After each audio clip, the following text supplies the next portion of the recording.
तैयार रहिए, स्टार्ट। वाद तथ्य: अपीलार्थी पत्नी और प्रत्युत्तरदाता पति दोनों एक दूसरे से प्रेम करते थे। स्टॉप। बाद में दिनांक 8/4/2005 को दोनों ने विवाह कर लिया। यद्यपि अपीलार्थी प्रत्युत्तरदाता से उम्र में 6-7 वर्ष बड़ी थी। स्टॉप। दोनों के वैवाहिक जीवन से दिनांक 3/1/2007 को एक पुत्री भी उत्पन्न हुई, किंतु दोनों के बीच पारस्परिक तालमेल एवं प्रेम भाव अधिक दिनों तक नहीं चल पाया। स्टॉप।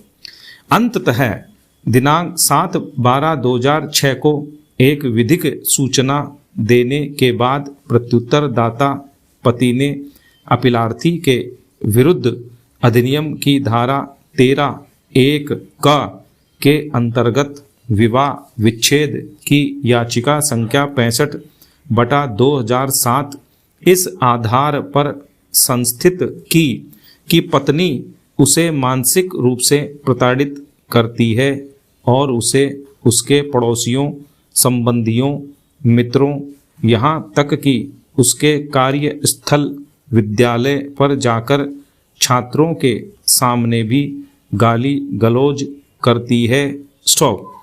और अपमानित भी करती है। स्टॉप। याचिका प्रस्तुत करने के 5 दिन बाद ही अपीलार्थी दिनांक 12/4/2007 को प्रत्युत्तरदाता का घर छोड़कर चली गई। स्टॉप।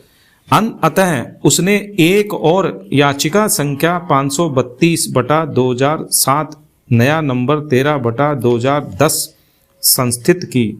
दूसरी तरफ पत्नी ने भी धारा 9 के अंतर्गत दाम्पत्य अधिकारों की पुनर्स्थापना हेतु एक याचिका प्रस्तुत की। स्टॉप। साथ ही साथ दहेज की मांग को लेकर एक दांडिक मामला संख्या 401/2007 भी दर्ज कराया, जिसमें अपीलार्थी को गिरफ्तार किया गया और वह 7 दिन न्यायिक हिरासत में रहा।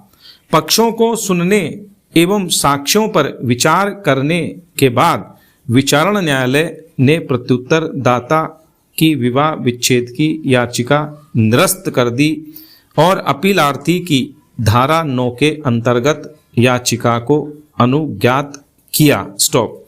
प्रथम अपील न्यायालय ने भी अपीलार्थी की अपील निरस्त करते हुए विचारण न्यायालय के निर्णय की पुष्टि कर दी। स्टॉप। अतः अपीलार्थी ने व्यवहार प्रक्रिया संहिता की धारा 100 के अंतर्गत मद्रास उच्च न्यायालय के समक्ष द्वितीय अपील प्रस्तुत की। स्टॉप। उच्च न्यायालय ने विचार के लिए 2 अन्य प्रश्न के साथ निम्नलिखित विधि का सारवान प्रश्न विरचित किया। स्टॉप। पैरा 1।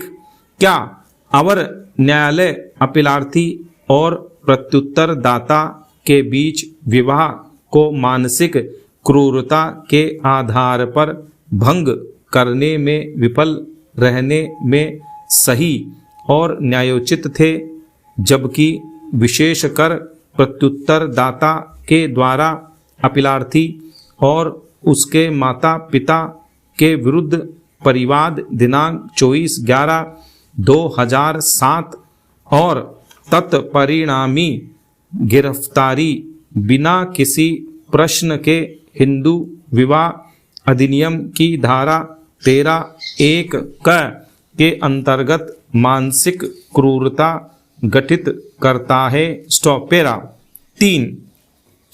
क्या अवर न्यायालय के निर्णय सही और न्यायोचित हैं जब विशेष दांडिक अभियोजन CC नंबर 149/2008 अपीलार्थी की दोष मुक्ति में परिणामित हुआ। स्टॉप। पैरा उच्च न्यायालय ने आक्षेपित निर्णय एवं आदेश दिनांक 20/7/2018 के द्वारा निष्कर्षित किया कि पत्नी के द्वारा प्रस्तुत दांडिक मामला जो सीसी संख्या 149/2008 के रूप में इस आधार पर संपन्न हुआ कि पति के द्वारा दहेज उत्पीड़न किया गया और जब कार्यवाही में आरोप साक्ष्यों के अभाव में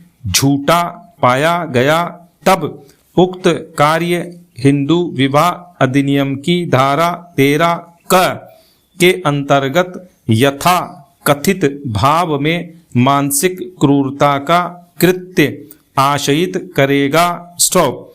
तदनुसार उच्च न्यायालय ने अपील अनुज्ञात की और अपीलार्थी के पक्ष में विवाह विच्छेद की आज्ञप्ति पारित कर दी। स्टॉप। उच्च न्यायालय के निर्णय से व्यथित होकर पत्नी ने यह एसएलपी अपील प्रस्तुत की। स्टॉप। पेरा। निर्णय 1। विधि की स्थिति सुस्थापित है कि सीपीसी की धारा 100 के अंतर्गत सीमित क्षेत्राधिकार रखते हुए न तो उच्च न्यायालय और न ही यह न्यायालय साक्ष्यों का पुनर्मूल्यांकन कर सकता है। स्टॉप।